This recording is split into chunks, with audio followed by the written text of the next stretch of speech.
Ladies and gentlemen, welcome to Beat the Banks. This is our free weekly training here that we do every Friday at 3 p.m. Eastern. I am your host, the DeFi Professor, and I'm going to go through a couple things today. Let me just get the message out real quick that we are live. We are so live.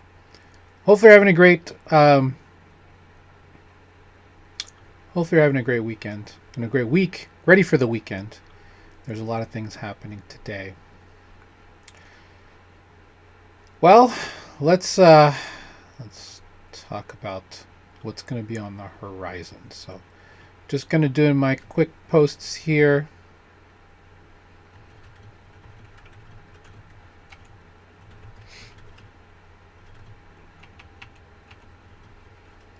And just be 1 second.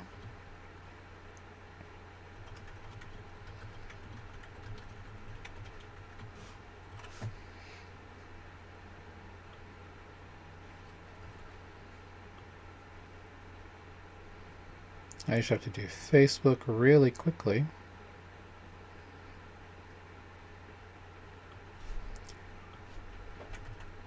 And, it's been a tough week overall, right?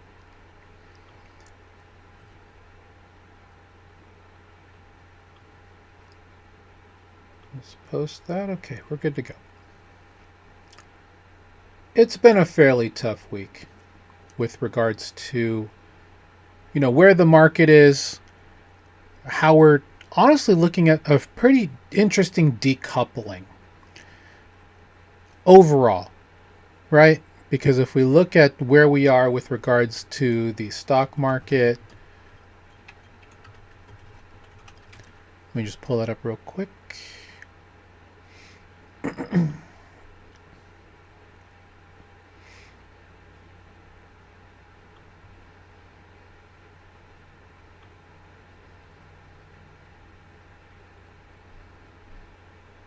Well, let me look here.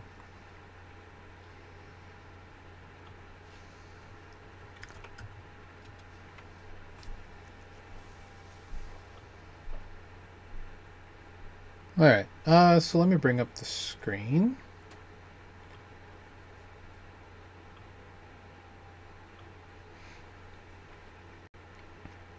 So we're in an interesting situation where we're seeing the market just kind of do a bit of a bleed out, if we're being honest, right?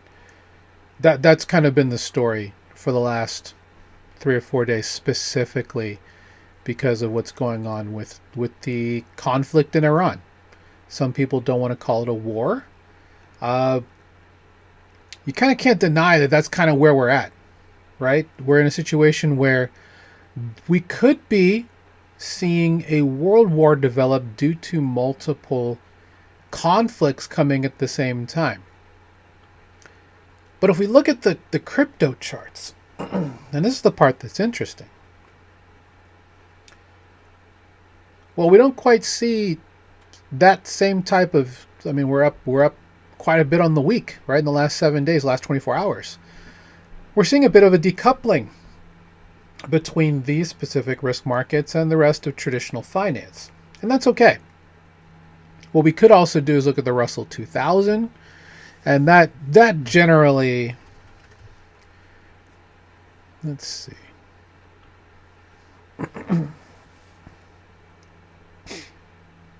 No, that's kind of showing this. That's kind of showing the same thing too.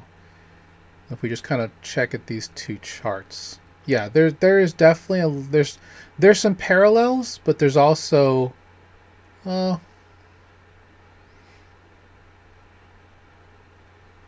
let's look at the 1 month, and let's look at the 1 month.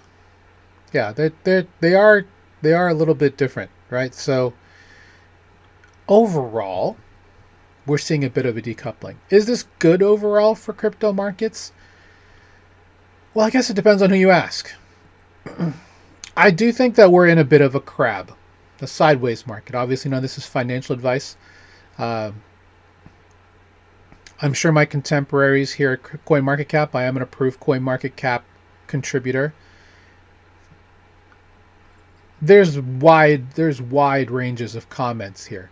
It's good to see Bitcoin reclaim 71. It's good to see Ethereum regain 2100 at a time when specifically the market is just not looking great. I think $1 trillion came out of the US stock market yesterday or the day before. So, with oil doing what oil is doing, I'm going to use the decentralized version of oil futures. If you want to use US oil here, this is on markets.xyz. This is on Hyper EVM, where it uses their HIP-3 standard to bring different markets here, and it's an easy way to, if you have a decentralized wallet, to trade perps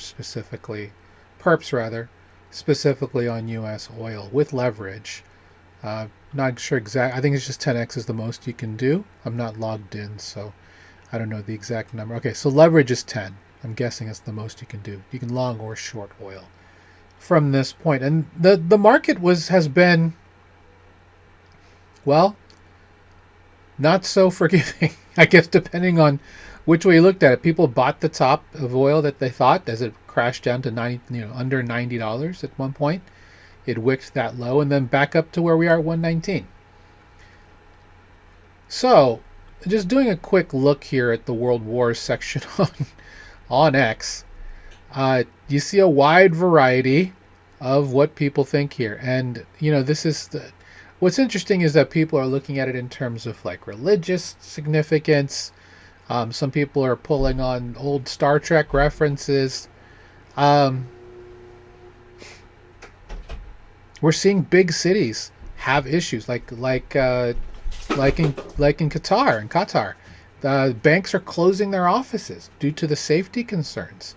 Dubai International Airport's been hit by drone strikes. We're seeing all kinds of interesting, and when I say interesting, I mean unfortunate, acts of aggression towards their neighbors by Iran.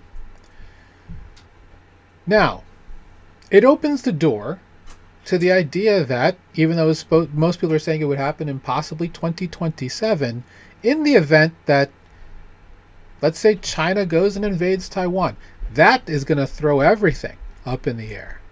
And then we probably are looking at possibly a World War III. Now,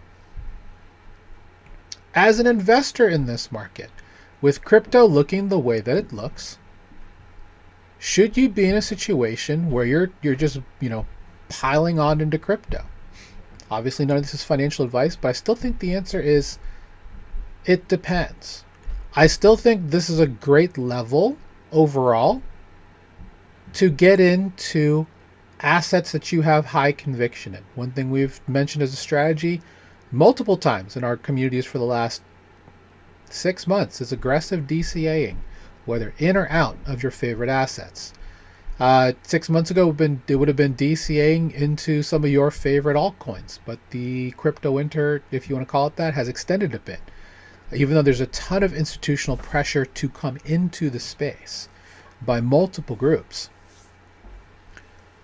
So where does that leave you with regards to strategies? Well, one strategy that we want to talk about, that's going to be the focus of today's presentation, is what we call a digital savings account. What do I mean by digital savings account? So there are multiple websites and apps that actually provide something like that, right? So we're looking at Aave is probably the most recognized, but we have several friends that are doing the same thing. One is Axel. Shout out to the guys at Axel. You've got groups like Solayer. Let's do Lulo, and then we'll talk about our friends at Morpho and Euler.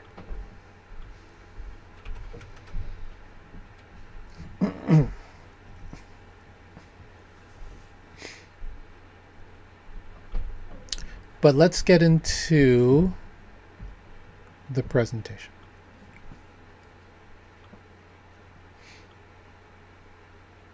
So,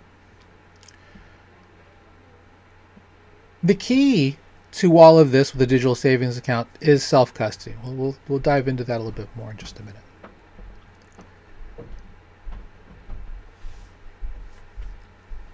Right now, with the world looking at a possible world war on the horizon, and now with that, with U.S. numbers coming in lower, not only for jobs, but also for GDP, negative growth on the economy right now, according to numbers. President Trump continuously calling on Chairman Powell and the Fed to reduce rates, to cut rates, which could bring on stagflation. I mean, there are real issues here with trying to really just try and pump the economy in a time, frankly, where, I don't know if, obviously, that you could sit there and say that, Iran had missiles pointed at 20 different targets outside their borders. I mean, there are multiple countries that do that, right? I don't think that's it's nuanced overall.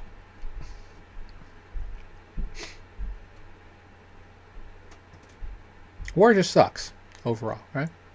Because now we're in a situation where there's going to be currency debasement, less purchasing power for most people. And for you as an investor watching Beat the Banks, you're not going to be beating the banks if your money is in a bank making nothing, right? I can go to my bank account right now, whether that is online. I'm in a different situation. I use Discover as my bank. I have on purchases that I do get a cash back that I get every month. Not everybody has that. But there are multiple checking accounts. The most basic checking account for most people in this country earns 0, right? If you want to earn more on that, you can go to a savings account. And even then, those are very low. The majority of savings accounts are very bad.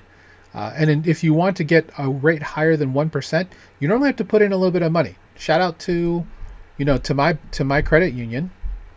If I want 0.5% on my savings account, I have to put in $500,000 to qualify, which is crazy. When I know, working in this industry full time as a career for the last 5.5 years, that I can go take my money, buy some stable coins like USDC, and put it into, or USDT0, and put it into a yield-bearing position that gains in excess of 10% consistently. Much higher than the average of 0.5%.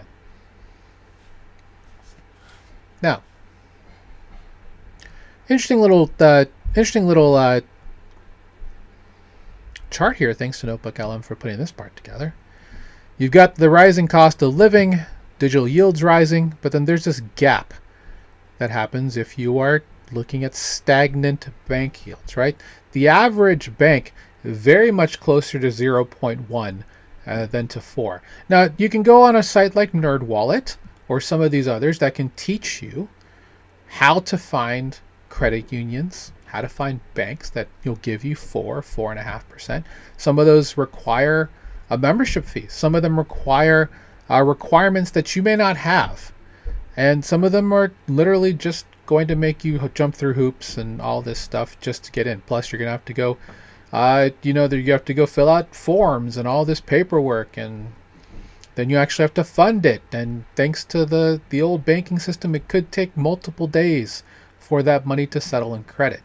You don't have that issue specifically here in DeFi, or what we call decentralized finance. Now, on the CeFi level, on the centralized finance level, like per .com entity, whether it's Binance, Crypto.com, Coinbase, Kraken, Bybit, there's so many out there, right?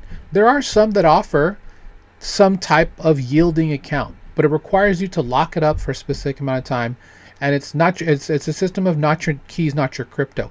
In the event that something happens to that group, or God forbid there's another 10/10 where everything is clogged up and you can't access anything, your money is just kind of stuck. You know, in terms of just not being able to move it, because they can freeze withdrawals at any time. In fact, BlackRock is under fire right now because people were looking to redeem and they froze those on certain things. So again, not your keys, not your crypto. Difference between a digital savings account, which will be on a blockchain, on-chain as we call it, versus your legacy savings account in the old broken down banking system. Again, 0.1% to 4% APY, which is a generous 4, right? Bank holds the keys, takes 35 business days to move money or fund it, and there's high overhead and intermediaries involved with you getting to touch your money. Now, once you get a card, obviously you can spend your money very quickly, but refunding your account, putting more money in your account is a bit of a process, right? Like, I still think it's ridiculous on accounts that I have between my online bank account at Discover and trying to fund my car loan, which is at my credit union. If I send money, that's 3 business days before it ends up in my account. It is what it is. But what we call a digital savings account, like Aave, smart contracts are in place to take care of the money. You don't have to worry about vaults, actual locked vaults and accounts where, I don't know, glitches happen. Suddenly money just kind of disappears, where with a smart contract, they're immutable. Once they're deployed, they can't be changed. So yeah, there's always that. 35 business days specifically for, legacy savings, trying to fund anything, especially with some of these, most of these higher ones they're online. They're online banks. Limited ways to access ATMs. That's not necessarily the case, right? Because some of these Allpoint or Co-op ATMs that you can find, they all seemingly work fine. But it takes time. Instant 24/7 global settlement with digital savings. And there are multiple companies who have cards that allow you to spend that money now that are being held, whether in a digital savings account like the ones we'll be talking about, or even just sitting on a blockchain. For example, like MetaMask card, which is now available in the US, or Cast. Cast is a really great company. I met them back in Bitcoin Vegas last year in April. Only 16 months old. Just raised $80 million on a raise to continue building these products for crypto-based cards or on-chain based cards. What that tells you is that there is a hunger from the institutional side to present these things to the retail audience, to everyday people like you and me. Because even for them, they can make more money than through traditional banking rails, right? When you deposit your money into a bank with deposits, loan deposits, whatever's out there, they're taking that money and they've got T+2 on you, right? T+1, T+2. So, most banks are closed on Sundays. You can't move money that day. It doesn't credit right away. Even right now, if you go to buy a significant amount of crypto on Coinbase, it'll show you that you have it, but you can't actually do anything with it outside of trading because they have to wait for the money to settle because of the legacy banking model.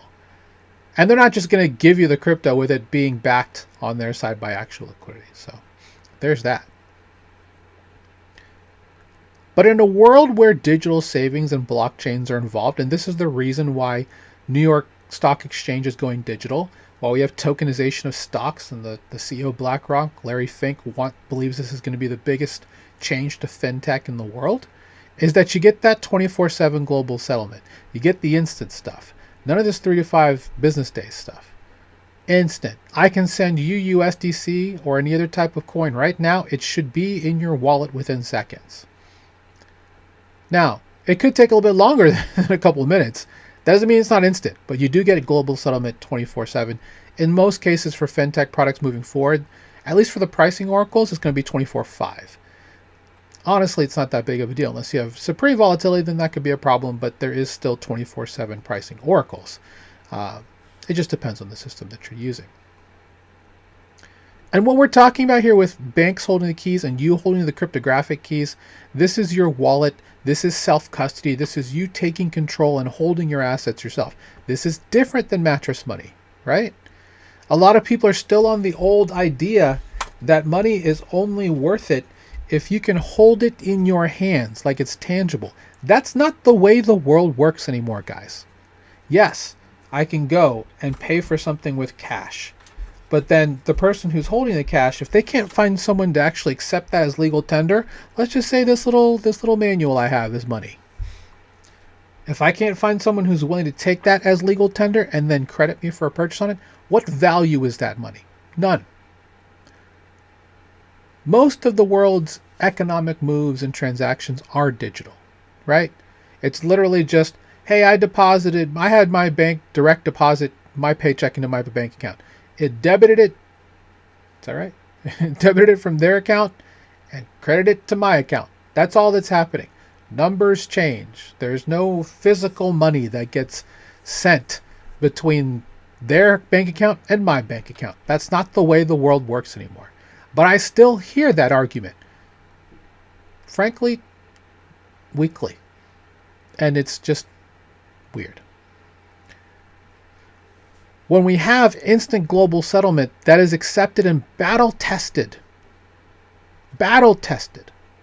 In fact, the Federal Reserve is doing a pilot program right now with Kraken by giving them what they call a skinny FedMaster account to Kraken. Thanks to a lovely little law in the state of Wyoming called the SPDI, where they're a special SPDI entity. And they get a crack at the future of where money is moving. Because let's be honest, central banks still control everything. To a degree, when it comes to regular global currency. But now they're changing. SWIFT, for example. Huge, more than 11,500 member banks across the world. They're all going to be moving and having access to funds on chain through Ethereum and Chainlink. The future's been here, guys. It's not that the future is happening now. The future has been here. And by watching my content and listening to people like me, you can be prepared for what's going to happen. Guys, I'm going to be serious. I don't see a world later this year where all of these supply shocks, all of the currency debasement, all of the violence that we're seeing isn't going to come with a hard landing, meaning some type of global depression before the end of the year. Obviously not financial advice. I hope that I'm proven wrong beyond the shadow of a doubt. But regardless, you have to be defensive and get ready for this. If you don't have a digital savings account, you need one immediately. In fact, I'm going to be putting out an ebook, hopefully this weekend, that talks a little bit more about how most of the systems work. Because stablecoins, and we've said this for years here at Beat the Banks on this show, stablecoins, the killer app of crypto, because they are fiat-backed digital dollars. Most of them are in US dollars as the world reserve currency, but we have wonderful stablecoins that are pegged to the euro, the Japanese yen. The Chinese have been testing a digital yuan for quite some time, right? Multiple countries.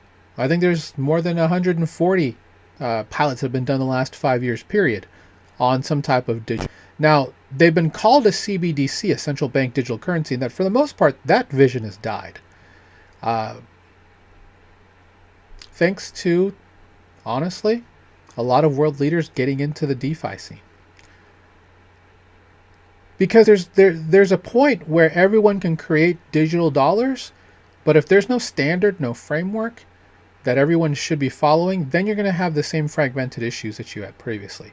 At least this way with DeFi that's been tested, and again, a subsystem of financial instruments that has been built over the last 5 to 10 years without spending one penny of taxpayer dollars in any country on this planet. What I will say, that has led to DeFi being not only just agnostic with regards to sovereignty, but it also means that no country owns DeFi. And when I say DeFi, I mean the whole network of blockchains, these mesh networks, these world computers all working together to help move digital assets back and forth. The issue that you're going to see with a lot of banking and a lot of these other things that will try and FUD you into the idea that crypto is bad is because they don't have skin in that game. If I can find, let me find it, because it's important that I talk about it today.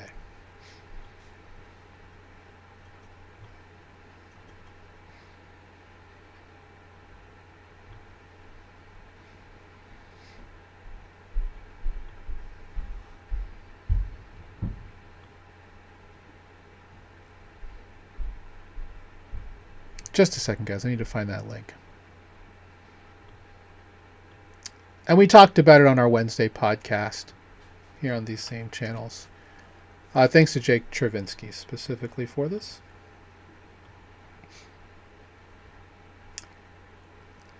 And this is the problem. And hopefully you can read this. I don't really want to, because I'm doing a presentation, I don't really want to make it larger.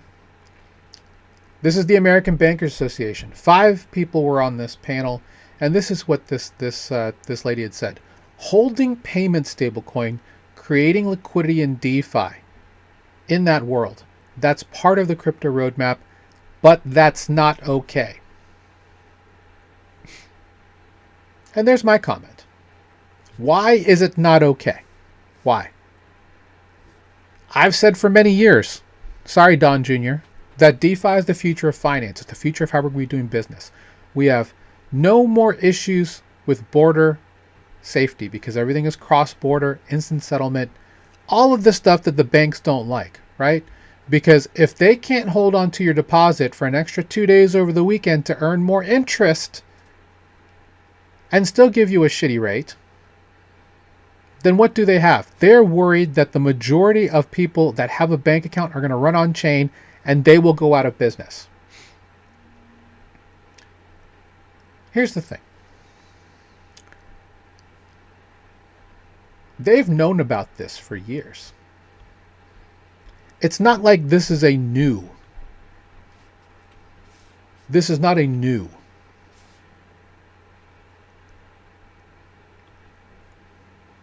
concept for them. The majority of the big banks, in fact, the FDIC has been putting out guidance on this for the last 18 months at this point. Pardon me. On how banks can be prepared specifically for what's coming ahead.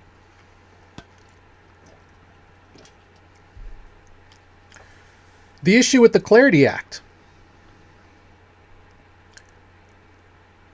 is that banks don't want customers to get access to yield. That's essentially it. Because they believe if customers have access to yield, that will cause a run on bank deposits. And I'd probably have to say that's probably true. If you as a customer realize that you can find a better rate somewhere else, regardless of the relationship that you have with your personal banker, why wouldn't you go for that? It's true. The truth is that the banks are trying to protect themselves.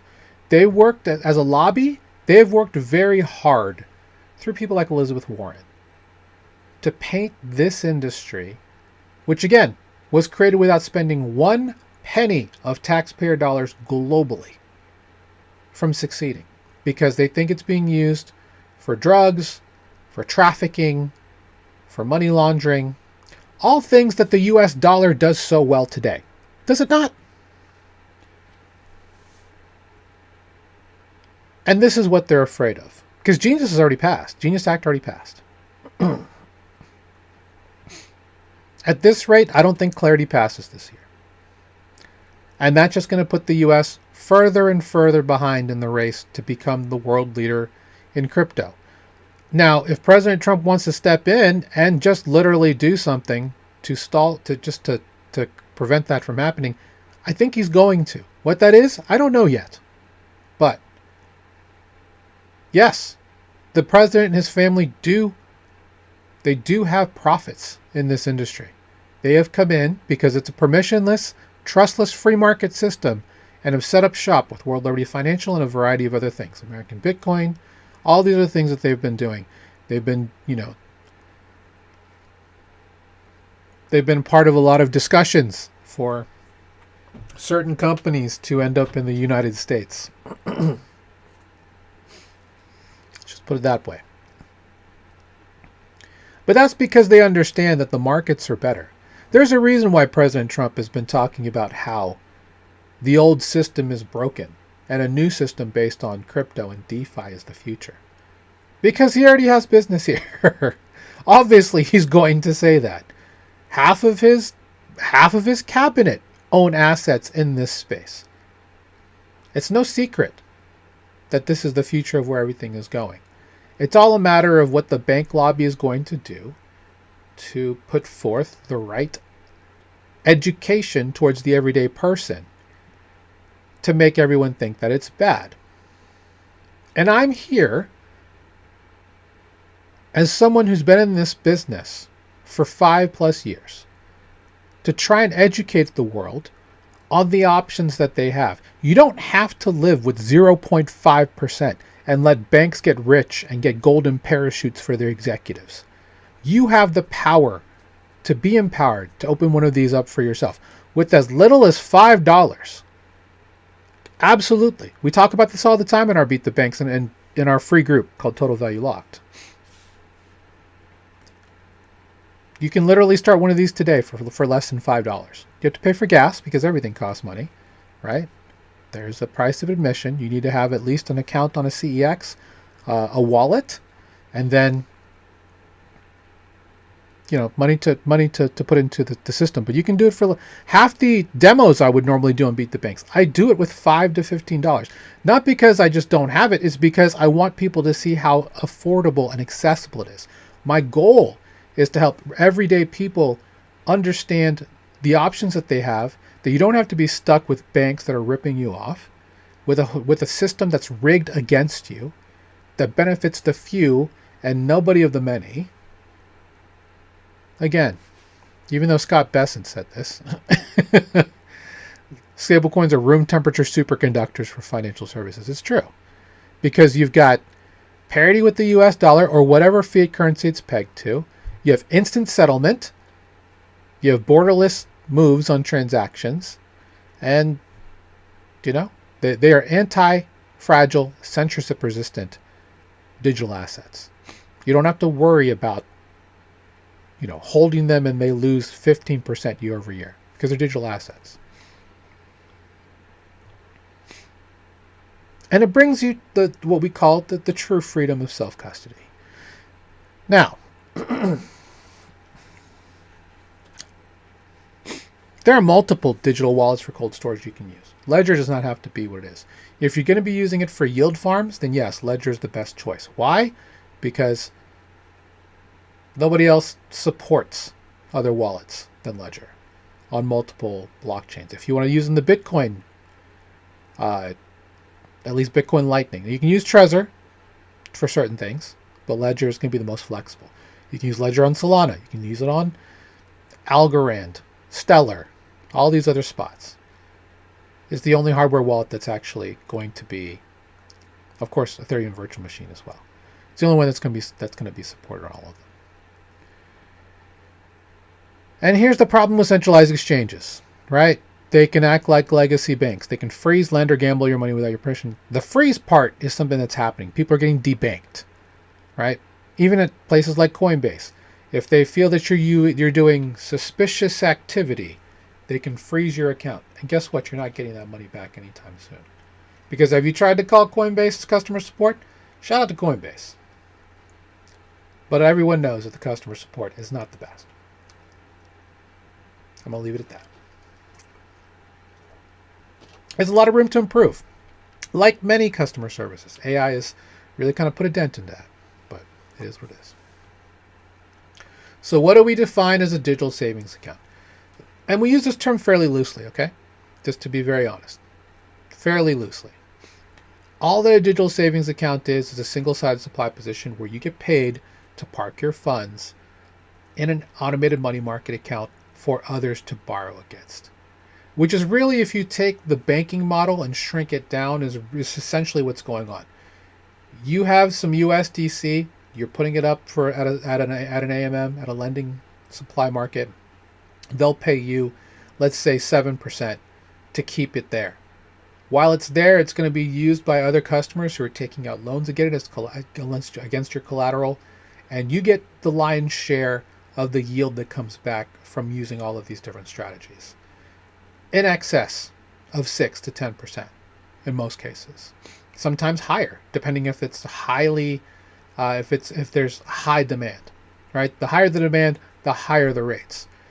Not that long ago, less than 4 months ago, we were seeing strategies where people were using, a little bit of leverage on stablecoin pools that were in excess of 300%. And I know that number sounds crazy because it is, but that's where demand can really get you really great yield. And guess what? If you are in a bank, you don't see none of that. You don't see any of that. Sorry for the bad grammar. The banks get to keep that, not you. Whereas when you're in self-custody, when you're doing digital savings account or DSAs in DeFi, you earn the lion's share. Now the bank's okay with, whether the protocols are okay, because if we're talking about, in the case of Aave, having more assets under management than, the top 40 banks in North America, they're okay making, 0.01% on every transaction because they're making a ton of money. If you heard the story going out on Twitter about someone who got terribly hit with slippage and traded $50 million in USDT for Aave token and got $3,000, yeah, they lost $47 million in that trade, in that swap. Aave earned $600,000 off of that. And they have already said, Stani Kulichov, CEO, has already said that they're going to return the funds to the user along with their T's and P's. Again, someone had to manually override that for that to happen. So maybe they were, I'm not going to speculate. Anyway, examples of great dApps or decentralized dApps that do this in DeFi: Aave, Axel, Euler, Ether.fi, Morpho, Katana, Yearn. This is kind of the same. Camino, Lulo, Safe Finance, Soleil. There's many that do this. But in terms of large amounts of TVL, you can't go wrong with anyone on this list. Yearn specifically over Katana, because Katana isn't actually just a blockchain, a layer 2 blockchain that's doing pretty well right now. Now, that doesn't mean that this comes without responsibility. You still have to manage and monitor your account to make sure that everything is looking okay, because these are digital stablecoins. They are pegged to the value of $1, which means they can also lose value if there's a depegging event. It's not often that it happens, but or depending on which stablecoin you have, like USTT, for example, sometimes it can run at $1, sometimes it's at 97 cents, and everything is still fine. Certain ones, depending on where they're at, like if they're over collateralized or something like that, they're CDP stablecoins, they can run at $1.05, $1.08, in terms of how much one is worth. So yeah, what's even better is that there are arbitrage opportunities in this space where you can, do things like that. I feel like that there might be comments, and I apologize if I am not getting to those.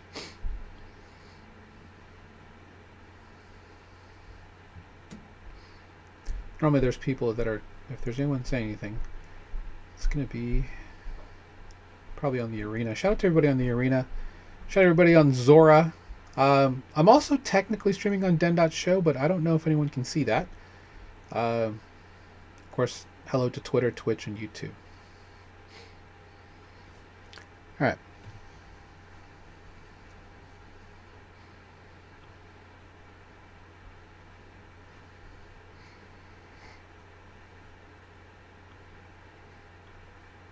That's not right.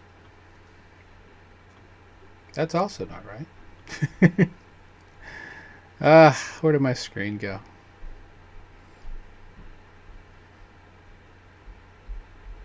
Did I seriously lose my screen? Did Brave crash? No, it's right there.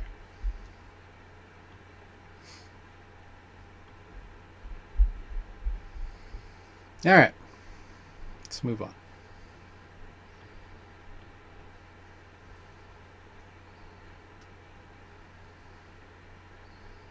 So I'm trying to get back to my eCam.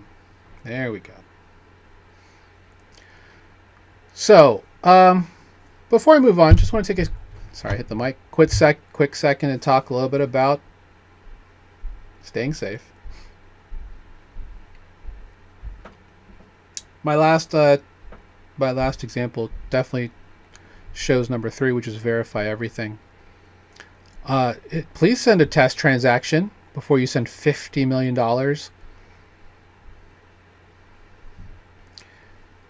For Aave token. Surely someone could have had an OTC for that. Regardless, make sure you're using a secure browser. Make sure you're using a secure wallet.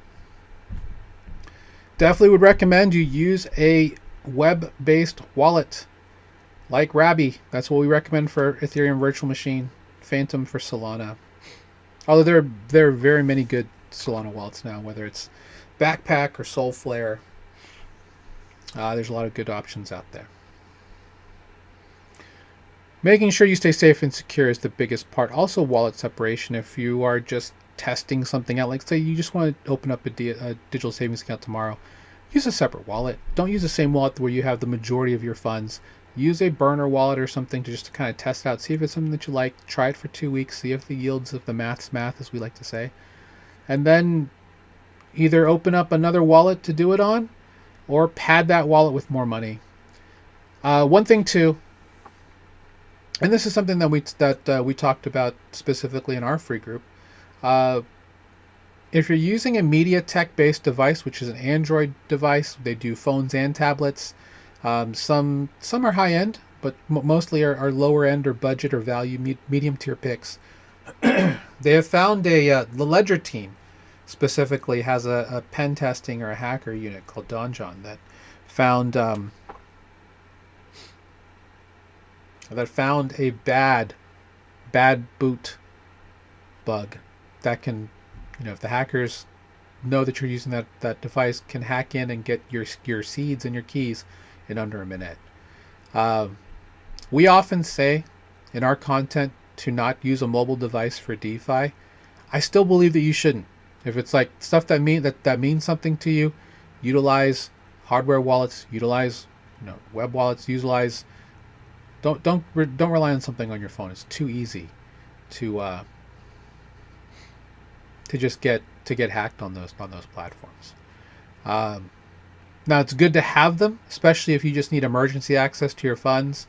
Let's say that something happens and it's on Solana. You can open up Phantom Wallet or Jupiter Wallet, whatever, and then go in and actually access protocols through the browser on the wallet on your mobile phone, and then go through and make those changes if you have to. And there's ways to do it as well if you're on an Ethereum Virtual Machine blockchain with using mobile version of Rabby, MetaMask as a mobile version, stuff like that.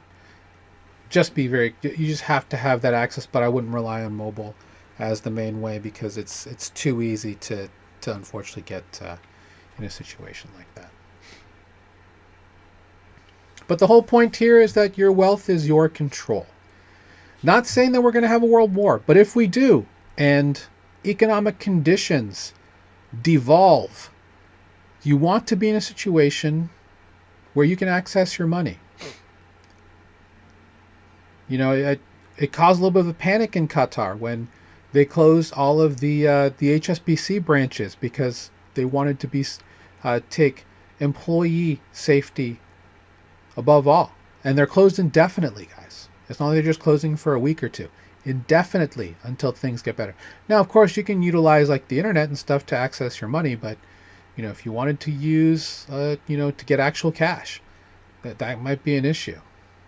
In fact, getting cash might be an issue in about 10 years, if things play out the way that I think they are. The almighty dollar will always be the almighty dollar. It just depends on in what form you'll be able to access it moving forward. That's going to change. 2026 is the year of integration of all of these great traditional finance giants and institutions migrating their infrastructure from what was the old way of doing business onto blockchain-based rails. Not saying go everything into crypto. That's not what I'm saying, because you should have a good diversified portfolio. You should be in a situation where, if anything, put a couple $1,000s, $500 even, into a digital savings account.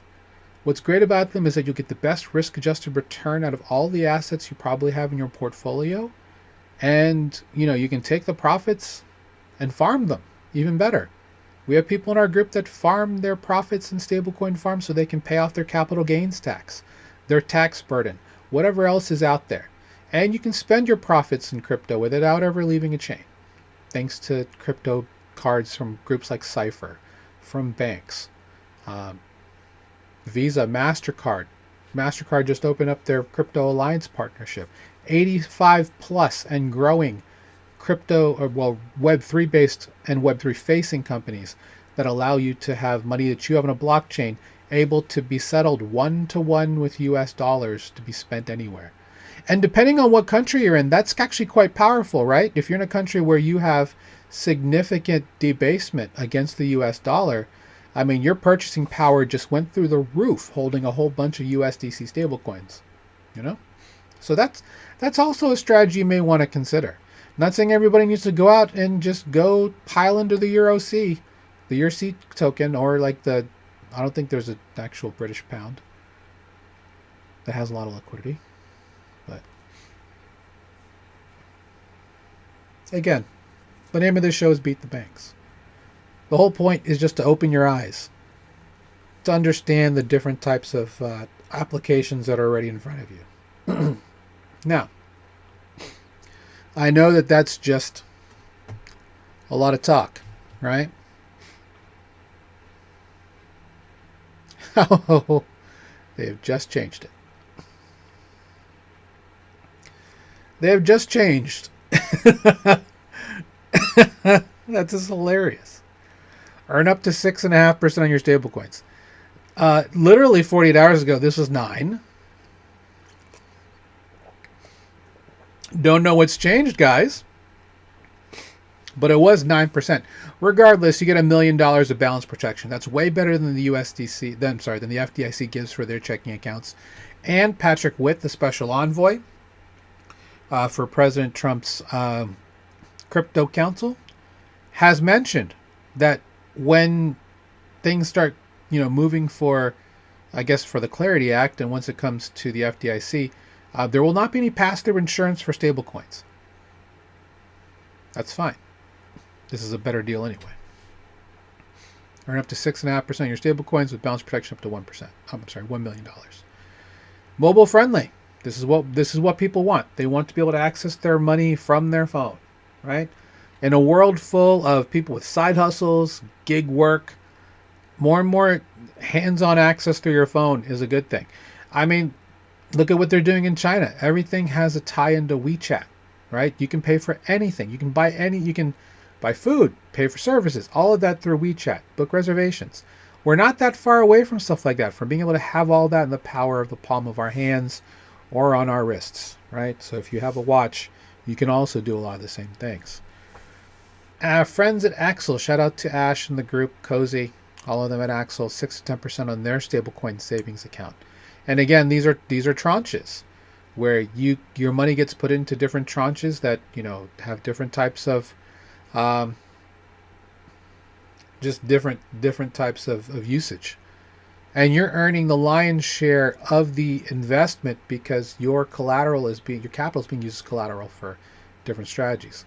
Lula, this is on Solana, up to 6.25% on their savings. Still better than anything you can find. And again, this is a mobile app. This is only available on iOS so far, but can get better. Morpho, this is the same.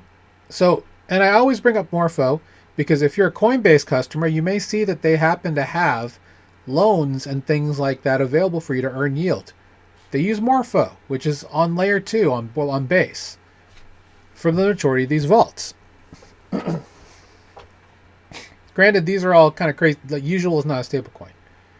But we have things like Stakehouse Prime, Frax USD, an algorithmic stable on ETH mainnet from Stakehouse. There's only 6 cents in here. Never mind.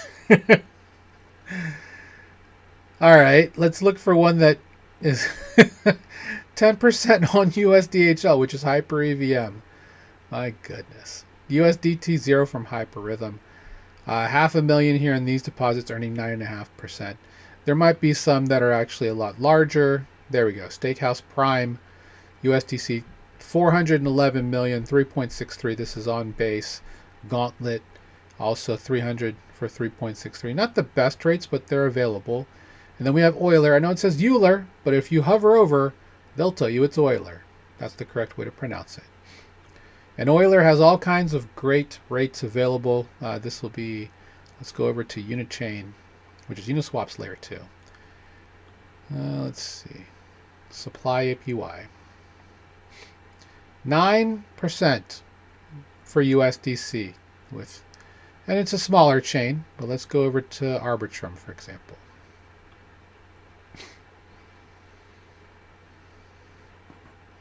TH Bill at 7.25. Not bad. 60% for USDE, but it's highly utilized. So if you deposit money now, you may not get your money back right away because it might be borrowed. Small supply, not one to really talk about there. Swell Chain, home of all of the liquid restaking ETH. Euler Swell ETH, almost 96% utilized, 25%. You're earning 25% for supplying ETH. That is cuckoo for Cocoa Puffs. But that's the beauty of being in a decentralized world with DeFi, is that you have the ability to be the bank. You're going to get paid for supplying your asset as collateral.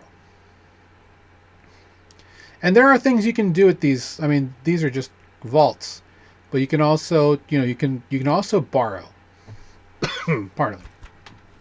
Use what we call looping strategies to earn multiple types of yield.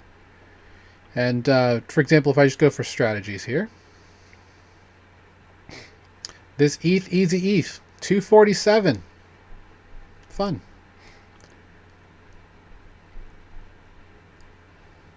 What about on Plasma? Fast and cheap at Plasma. USDAI with a Pendle PT, so earning on top of that already, which I think is about, for this one, that's just next week, but I think this is like 9%. Along with you, so 25% on that with 6x leverage. So anyway,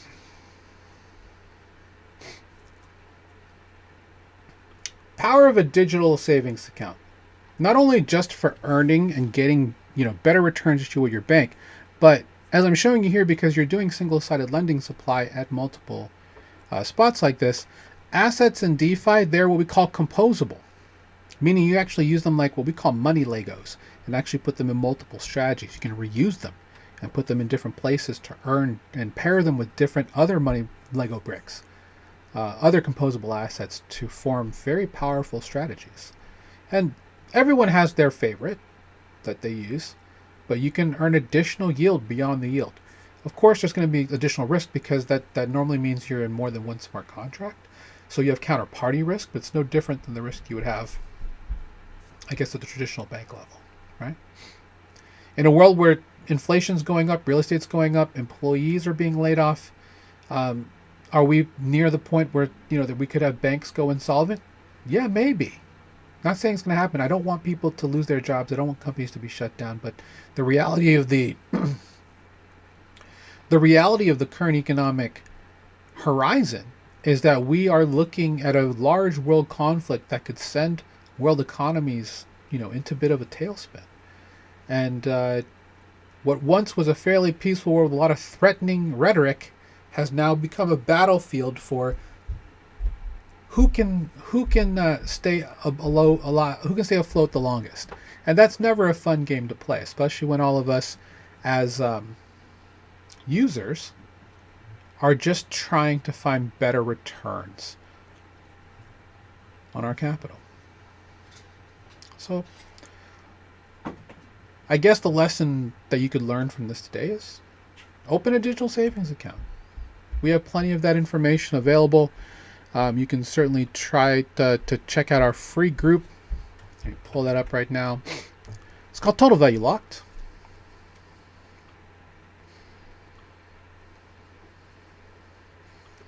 School.com/beacon. If you liked what you heard, please like, follow, and subscribe. Send it to a friend. If you know people who are curious about crypto, want to learn more about a digital savings account, please have them follow me, follow my content. I talk about it all the time. The whole point I'm trying to make is, with me talking about this, is that everyone deserves the freedom to try this out for themselves.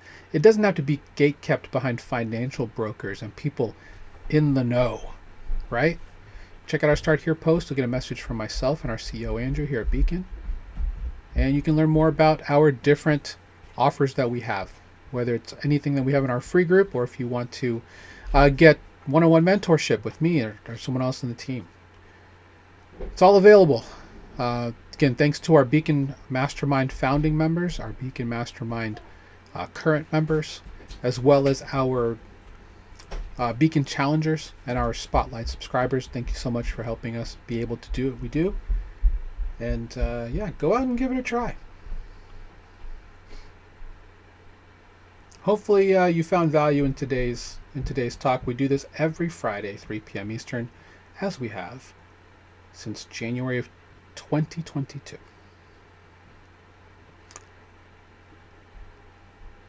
We'll be back next Wednesday for a really great panel for our Total Value Locked podcast that we've done since December 2021. We'll have a couple great heavyweights on panel. One from Katana Blockchain. We'll have Billy, and we'll also have Luke from Taoshi from the BitTensor ecosystem on panel. We'll talk about the week's news, how to interpret it, and educate you on the week's news. That's the goal. It's all about education here with Beacon. As I am the DeFi professor, I'm here to help make you guys aware of all the options that are out there in front of you. Have a great weekend, guys. Take care of yourselves. Stay safe. Hopefully it doesn't get worse.